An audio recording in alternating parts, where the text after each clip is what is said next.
নমস্কার। বৃহস্পতিবার ইডেনে যখন হাড্ডাহাড্ডি লড়াই হচ্ছে লখনৌ সুপার জায়ান্ট এবং কেকেআরের মধ্যে, তখনই কিন্তু মোহনবাগান সমর্থকদের জন্য একটা খুশির খবর।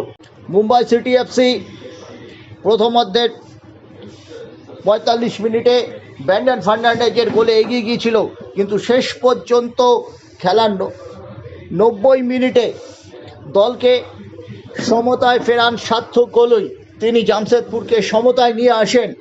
এর ফলে কিন্তু দারুণভাবে জমে গেল ইন্ডিয়ান সুপার লিগ। 8 ম্যাচে 18 পয়েন্ট পেল মুম্বাই সিটি এফসি, 7 ম্যাচে 14 আছে। মোহনবাগানের পাঞ্জাবকে হারাতে পারলে আগামী 12ই এপ্রিল অত্যন্ত গুরুত্বপূর্ণ ম্যাচ। ঘরের মাঠে যারা যদি হারাতে পারে তবে কিন্তু একেবারে মুম্বাইয়ের কাছাকাছি চলে যাবে। মুম্বাইয়ে আমরা প্রথম থেকে বলে আসছি, মুম্বাইয়ের অনেক কটা গুরুত্বপূর্ণ ম্যাচ বাকি আছে।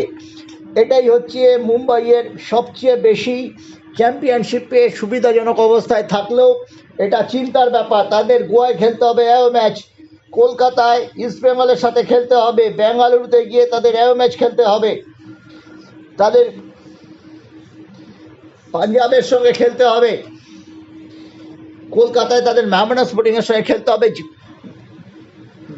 যে কটা ম্যাচ বাকি আছে মুম্বাইয়ের, তাতে দেখা যাচ্ছে গোয়া, বেঙ্গালুরু, ইস্টবেঙ্গল শক্তিশালী দলগুলোর সঙ্গে তাকে লড়তে হবে এবং ম্যাচ খেলতে হবে। মোহনবাগান যদি 3 পয়েন্ট পেয়ে যায় 12ই এপ্রিল, তবে চ্যাম্পিয়নশিপের দৌড়ে ফিরে আসবে, একথা নির্দ্বিধায় বলা যায়। তেমনি চেন্নাইকে হারালে ইস্টবেঙ্গল ক্লাবও 11ই এপ্রিল খেলা আছে ম্যাচ, সেখানে কিন্তু অনেকটাই খেতাবি দৌড়ে তারা ফিরে আসবে। ইতিমধ্যেই তারা কিছুটা ফিরে এসেছে।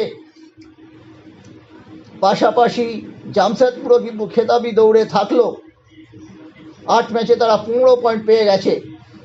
মোহনবাগান অবশ্য 8ম ম্যাচটা জিতলে তাদের টপকে যাবে, 2 পয়েন্টের ব্যবধান হয়ে যাবে। আজকে কিন্তু দারুণ ইন্টারেস্টিং খেলা হয়েছে।